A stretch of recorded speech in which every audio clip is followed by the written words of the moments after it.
Prologue. Wednesday, 16 December, 1812. Godmersham Park, Canterbury. Miss Jane Austen walked the lane from Godmersham Park to the village. She had spent the early morning writing, or attempting to write, as she usually did, and then enjoyed breaking her fast with her family. She was now on her way to visit the vicar's wife, and to see if her new cap was ready at the milliner's. She wished to wear it tonight at the dinner her brother arranged to celebrate her 37th birthday. It was to be a private family dinner, since Jane no longer cared to be public about her age. She looked forward to the evening, and would do Edward the compliment of looking her very best. When she returned to Godmersham Park, she would seek out Cassandra, and bid her to do something more leisurely and fun, besides helping with the children and Edward's household.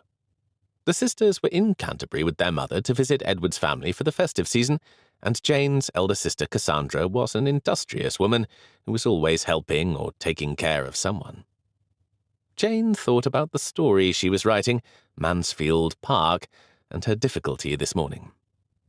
Moving houses always disrupted her thinking, but it had been over a week since they had arrived in Canterbury, and she was no closer to finishing the chapter she was working on since the day they left Chawton. Her current hero lacked the romantic appeal of her last, she mused, as she enjoyed the bright sunshine on her face. She wondered if she would ever surpass Mr. Darcy, who was lauded amongst those who had read Pride and Prejudice as the most divine hero ever to grace the page. She veered off of the lane onto a small path leading to a local place of interest, the Wishing Well. A mere hole in the ground, the well was fed from an underground spring, and locals from miles around visited often, throwing in pins or coins for the spirit that resided within the well. Jane had come with Cassandra and the children many times. Once in a great while, she came just for herself alone. Footnote 1. The Wishing Well at Godmersham Park is a fictional creation for the purposes of this story. She approached the spring quite by herself and pulled out a coin. What did she wish for? To write with ease tomorrow?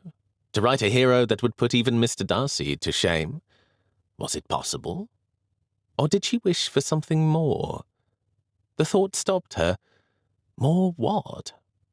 For once in her life, she felt she did not know. I wish for something more this festive season, Jane whispered as she tossed her coin into the bubbling water. She turned and began to walk back the way she came as she pondered the last few minutes. She wondered if she had wasted a wish of special significance, her birthday wish, or if something special might happen. And she had spent money, a minuscule sum, but still, she usually only threw in a hairpin.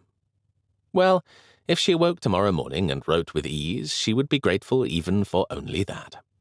When she told dear Cassandra about her whimsy later, her sister would surely call her a goose. As she returned to the lane, a saddled but unfamiliar horse thundered by without a rider, having obviously thrown the poor person. All Jane could think as she fell backwards from the path as the horse careened past was that she hoped the rider was unharmed. Could this horse belong to one of her nephews? Her panicked thought was cut short as her body was thrown backward into a nearby stone wall by the horse's flight. Everything turned white as her head struck hard rock, and she submitted to unconsciousness. Madam? Madam, are you well? Can you hear me? Oh, please, wake up. Jane heard a feminine voice call out. Could the rider have been a woman? She could not recall if there had been a side saddle on the horse. She opened her eyes and saw a pretty young woman with dark chestnut curls and warm brown eyes above her. Is she dead? Asked another, obviously younger female voice from nearby. Are you certain it's safe?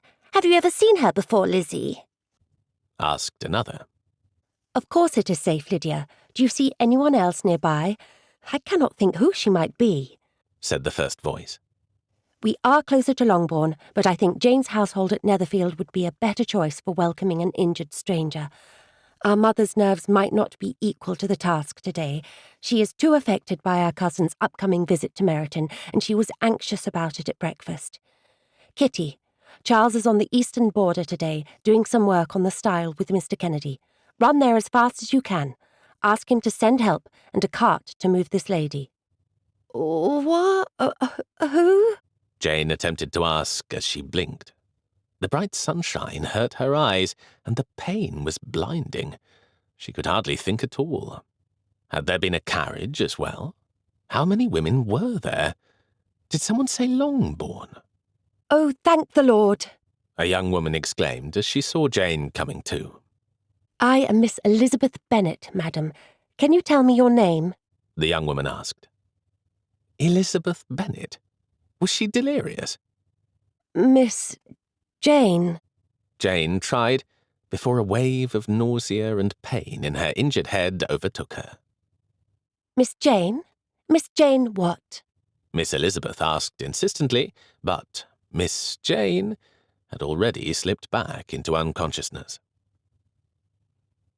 When she woke again, she was indoors on a very comfortable bed, and she had been changed and bathed.